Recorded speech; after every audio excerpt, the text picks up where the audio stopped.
Salve gente, io sono Luca e in questo leggendario episodio volevo parlare dell'espressione idiomatica dire qualcosa chiaro e tondo. Monster Combo! Vi dico subito che questa espressione va usata come se fosse un avverbio, quindi la forma corretta è dire qualcosa chiaro e tondo. Non si dice dire chiaro e tondo e basta, ci vuole un complemento oggetto, altrimenti se dite soltanto dire chiaro e tondo manca qualcosa.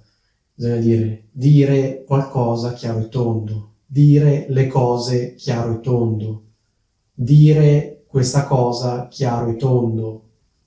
Cosa significa dire qualcosa chiaro e tondo? Significa dire qualcosa in modo diretto, esplicito e senza ambiguità. Quindi in sostanza dire qualcosa chiaro e tondo è il contrario di dire qualcosa in modo indiretto, con delle allusioni, insomma in modo che lascia spazio ad ambiguità, ad interpretazioni diverse.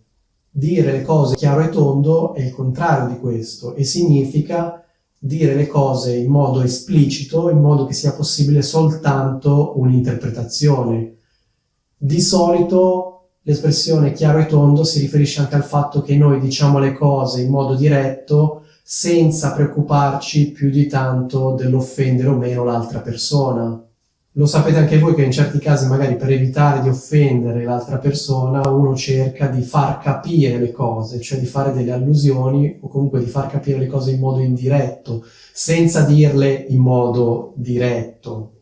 Ecco, dire le cose chiaro e tondo è il contrario. E significa dire le cose in modo diretto, esplicito, senza preoccuparsi del fatto che l'altra persona potrebbe offendersi. Ma soprattutto, chiaro e tondo sottolinea il fatto che non c'è spazio per le ambiguità, cioè diciamo le cose in un modo così esplicito che l'altra persona non può capire qualcos'altro. Le diciamo le cose così come stanno e c'è soltanto un'interpretazione. L'espressione chiaro e tondo sottolinea il fatto che le cose vengono dette in modo così diretto, così esplicito, che non c'è alcuna ambiguità. L'altra persona non può interpretarle in modo diverso, cioè c'è soltanto un'interpretazione. Ma facciamo subito un esempio. Facciamo finta, per esempio, che una vostra amica abbia dei problemi con un suo amico. Adesso non ci interessa entrare nel merito di questi problemi. Facciamo finta che questo suo amico faccia delle cose che a lei danno fastidio. Facciamo finta che lei vi dica che ha provato a parlargliene, ma lui continua a fare la stessa cosa. Allora voi le chiedete, ma gliel'hai detto chiaro e tondo che ti dà fastidio questa cosa? E lei vi risponde, no, beh, non è che glielo volevo dire in modo così diretto, magari si offende, ho cercato di farglielo capire.